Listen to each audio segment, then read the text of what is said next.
বন্ধুরা, আজকে আমি আপনাদের দেখাবো একটা নিরামিষ রান্না। কাঁঠাল বীজ দিয়ে 5 মিশালি একটা সবজি রান্না। নিরামিষের দিনে মাছ মাংস একদম ভুলে এটা হাত চেটে ফুটে খাবে সবাই। সুন্দরভাবে এটা রান্না করবে। কাঁঠাল বীজগুলো দেখছেন, এগুলো প্রথমে কাঁঠাল বীজগুলো একটু শুকনো করে নিয়ে তা থেকে খোসাগুলো সুন্দর করে ছাড়িয়ে এইভাবে কেটে নেবেন। এই যেভাবে কাটা আছে এইভাবে কেটে নেবেন। আমি এর সাথে নিয়েছি চাপা নোটে শাক। ভীষণ উপকারী শাকটা, ভীষণ নরম, খুব সফট আর খুব সহজেই এটা রান্না হয়ে যায়। এটা চাপা নোটে শাক। তার সাথে আমি নিয়েছি কুমড়ো, নিয়েছি ঝিঙে, ছালটা ছাড়িয়ে রেখেছি, নিয়েছি গাজর, নিয়েছি কুঁদরি। এই সবজিটাও বাজারে খুঁজলেই পেয়ে যাবেন। কুঁদরি নিয়েছি, পটল আর একটা তার সাথে আলু। আলুটা নিয়েছি এই কারণে, এর সাথে গ্রেভিটা একটু ঘন করার জন্য আলুটা আমাকে এতে দিতে হবে। প্রথমে আমি শাকগুলো কেটে নেব।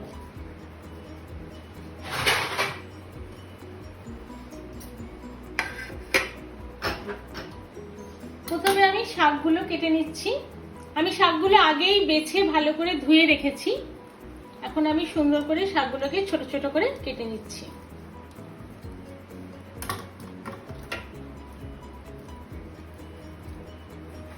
এইভাবে শাকগুলো চচ্চড়ির মতো করে কেটে নেবেন।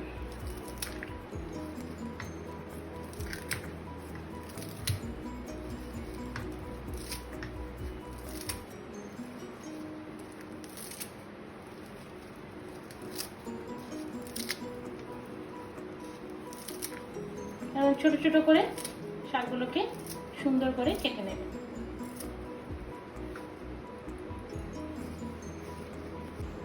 এরপরে আমি কুমড়োটাকে কেটে নেব। কুমড়োর যে বীজগুলো থাকে সেই বীজগুলো ভালো করে বাদ দিয়ে কুমড়োটা ভালো করে পরিষ্কার করে আমি কেটে নেব।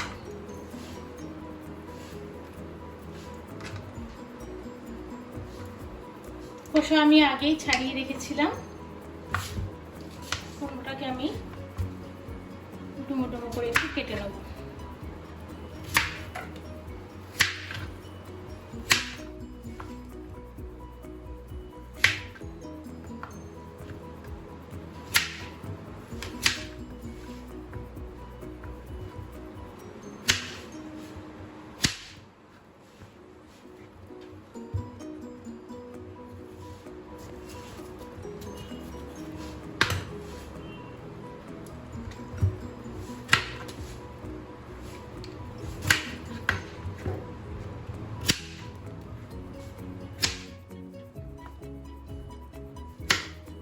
কুমড়োটা আমি একটু বড় সাইজেই রাখবো, কারণ কুমড়োটা অন্য সবজি থেকে তাড়াতাড়ি সেদ্ধ হয়ে যাবে। যেহেতু আমি 5 মিশালি চচ্চড়ি এটা করব, সেই জন্য সব সবজি তো আমি একসাথেই মেশাবো। তাই কুমড়োটা আমি একটু বড় বড় সাইজ করেই কাটলাম, নালে কুমড়োগুলো নরম হয়ে বেশি গলে যায়। এরপরে আমি কেটে নিচ্ছি আলুটা।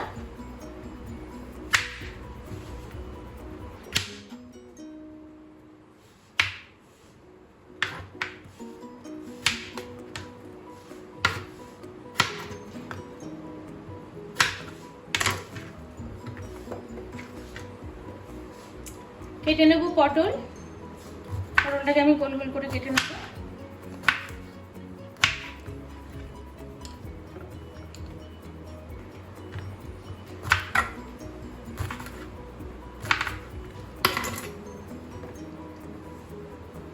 এই 5 মিশালি চচ্চড়িটাতে এরপরে আমি ঝিঙে নিয়েছি। ঝিঙেটাও আমি আগে থেকে ছালটা ছাড়িয়ে রেখেছিলাম। এবার আমি ঝিঙেটা ওরকম পটলের মধ্যে গোল গোল করে কেটে নেব। এই তরকারিটাতে সবসময় খেয়াল রাখবেন যাতে কুমড়োর পরিমাণটা আর শাকের পরিমাণটা একটু বেশি থাকে অন্য আনাজের থেকে। নিয়েছি একটা গাজর, কারণ এই পাঁচমিশালি তরকারি একটু মিষ্টি মিষ্টি হলে ভালোই লাগে খেতে। আমি চিনি অ্যাড করব না, তো কারণ চিনিটা খাওয়া আমাদের স্বাস্থ্যের পক্ষে অতটা উপকারী নয়, তাই আমি চেষ্টা করছি গাজরটা মিষ্টিটা যাতেই আনাজের মধ্যে ঢুকে গিয়ে তরকারিটা একটু মিষ্টি মিষ্টি খেতে লাগে, আর গাজরটা খেতেও খুব সুন্দর লাগে তরকারিতে। আমি গাজরটাকে ওরকম গোল গোল করে কেটে নেবো।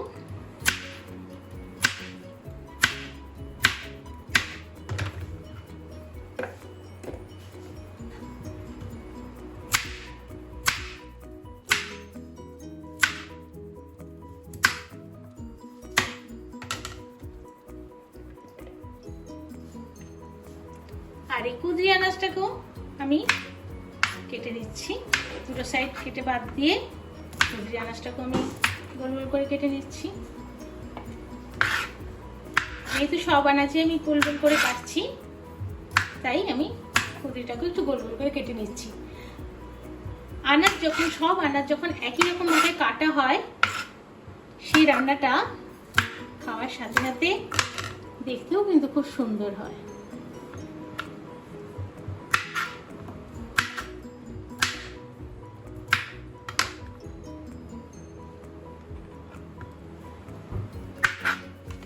তো বন্ধুরা, আমার কাঁঠাল বীজ দিয়ে পাঁচমিশালি চচ্চড়ি সব ইনগ্রেডিয়েন্টস আমি রেডি করে ফেলেছি।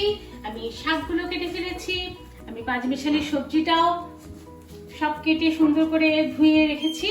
তা আমি পেটে রেখেছি এই জিরে, আদা আর তেজপাতা নিয়েছি, 5 ফোড়ন নিয়েছি, শুকনো লঙ্কা নিয়েছি, আর তার সাথে তো আমার আছে নোটে শাক, কাঁঠাল বীজ আর পাঁচমিশালি সবজিগুলো। প্রথমেই আমি গ্যাসটা জ্বালিয়ে দিয়েছি, ওভেনটা অন করে দিয়েছি। এবার আমি এতে দেবো সেই বাঙালির প্রিয় সরষের তেল।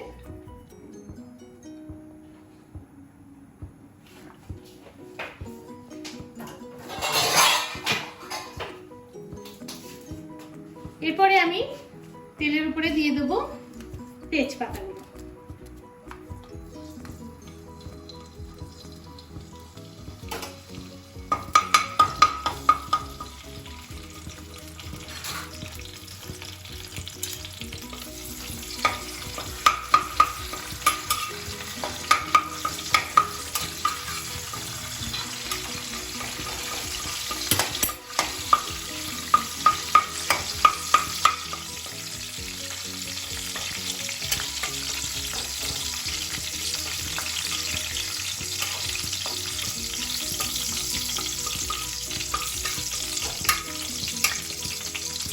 এরপরে আমি দিয়ে দেবো শুকনো লঙ্কাগুলো।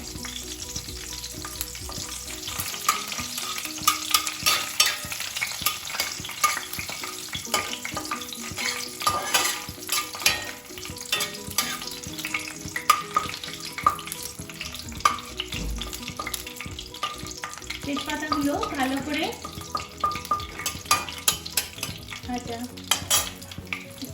ভাজতে দেবো। এরপর আমি এতে দিয়ে দেবো 5 ফোড়ন।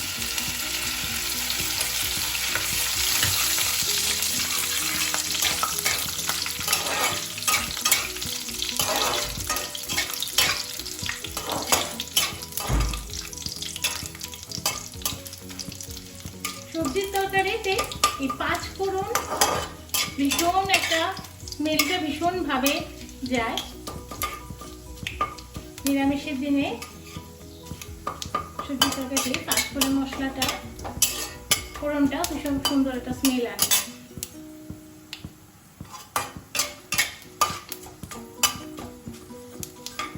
ফোড়নটা আমার ভাজা ভাজা হয়ে গেছে। আমি সবসময় বলেছি, যখন তেলের উপরে কিছু ছাড়বেন সবসময় ফ্লেমটাকে আপনারা একটু কমিয়ে দেবেন, তাহলে কি হয়, গায়ে সব তেল ছিটিয়ে পড়ার ভয়টা একদমই থাকে না। আমি সব রকম সবজি এবার আস্তে আস্তে মিশিয়ে দেবো।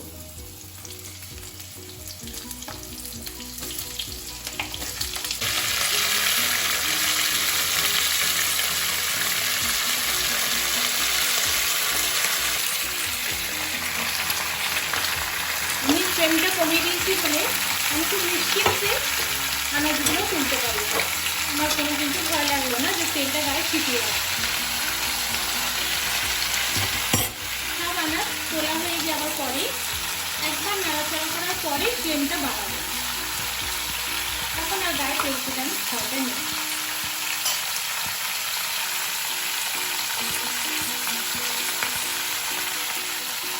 এরপর আমি সবজিটা যেহেতু আমার সেদ্ধ করার ব্যাপার থাকে, আমি ওই জন্য এতে নুনটা দিয়ে দেবো। তাহলে কি হবে, জল ছাড়াই আমার এই সবজিটা খুব সুন্দর সেদ্ধ হয়ে যাবে। তবে সবজি থেকে একটা জল ছেড়ে বেরিয়ে আসবে, যখনই আমি নুনটা দেবো তখন সবজি থেকে জলটা ছেড়ে দেবে, সেই জলেই আমার সবজিটা সেদ্ধ হয়ে যাবে। আলাদা করে জল মিক্স না করে যদি আমি এই সবজির জলেই সবজিটা সেদ্ধ করি, তার টেস্টটা আরও সুন্দর হবে।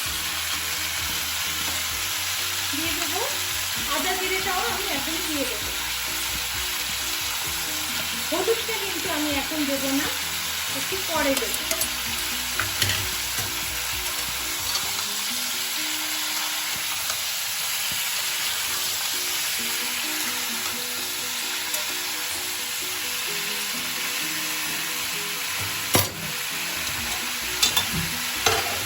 যেহেতু এই সবজির জলেই এটা সেদ্ধ হবে, সেজন্য আমি এটা চাপা দিয়ে দিলাম। আর ফ্লেমটাকেও আমি কমিয়ে মিডিয়াম করে দিলাম।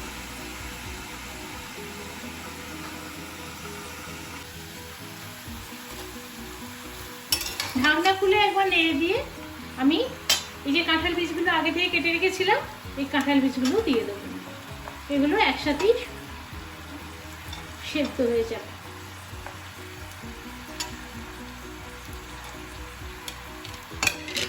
দিয়ে আরেকবার আমি নেড়ে দিয়ে আবার চাপা দেব।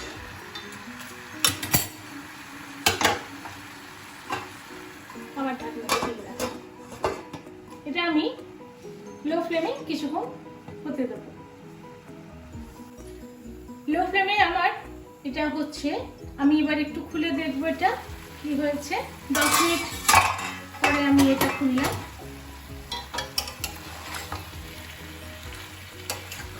দেখুন অনেকটা ভাজা ভাজা মতো হয়ে গেছে, সেদ্ধ সেদ্ধ মতো একটু হয়ে এসেছে। এবার আমি একটু হলুদ অ্যাড করে দেবো। আমি 1 চামচ হলুদ গুঁড়ো অ্যাড করলাম। দেখুন কড়াইতে কোনো সবজি কিন্তু জড়িয়ে যায় না। এবার আমি ফ্লেমটা বাড়িয়ে দেবো, ভালো করে মিক্স করে নিচ্ছি। সুন্দর করে হলুদ গুঁড়োটা সবজিতে মিক্স করে দেবেন। আর এবারে আমি আস্তে আস্তে এতে যে শাকটা কেটে রেখেছিলাম, সেই শাকটা আমি মিশিয়ে দেবো।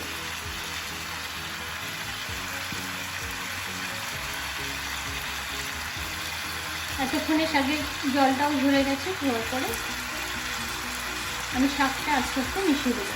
এতটা শাক একসাথে আমি ঢেলে দেবো না, অল্প অল্প করে মেশাতে থাকবো। ফ্লেমটা আবার আমি একটু কমিয়ে দেবো, দিয়ে আমি নিচের আনাজগুলোকে উপরে তুলে এনে যে শাকটা উপর থেকে দিলাম, সেই শাকটা ভালো করে মিশিয়ে দেবো, যাতে আমি আবার শাক এতে তুলতে পারি। একটু নাড়াচাড়া করলেই শাকটা নরম হয়ে যাবে এবং কমেও যাবে, তখন আমি অন্য শাকটা আবার এতে দিতে পারবো।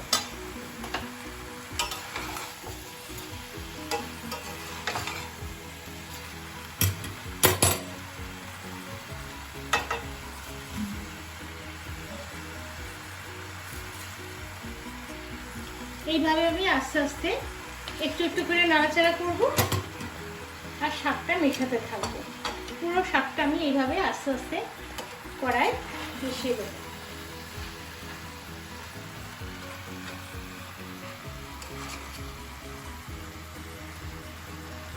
এইভাবে আঁচ কমিয়ে পুরো শাকটা আমি দিয়ে দিলাম। এবারে আমি উপর থেকে আমি আনাজে তো আগেই নুনটা দিয়ে রেখেছি আনাজের মতো, এবারে আমি আর অল্প একটু নুন দিয়ে দেবো। তাতে কি হবে, এই শাকটা আবার নরম হয়ে গিয়ে অনেকটা স্পেস পাওয়া যাবে নাড়াচাড়া করার। আর আমি এটাতে একটা চাপা দিয়ে দেবো, নুনটা দিয়ে আমি একটা চাপা দিয়ে দেবো। কিছুক্ষণ পরে খুলে দেখবেন এটা অনেকটা স্পেস পাওয়া গেছে, নেমে গেছে শাকটা। ফ্লেমটাও আমি মাঝারি জায়গায় রেখে দেবো।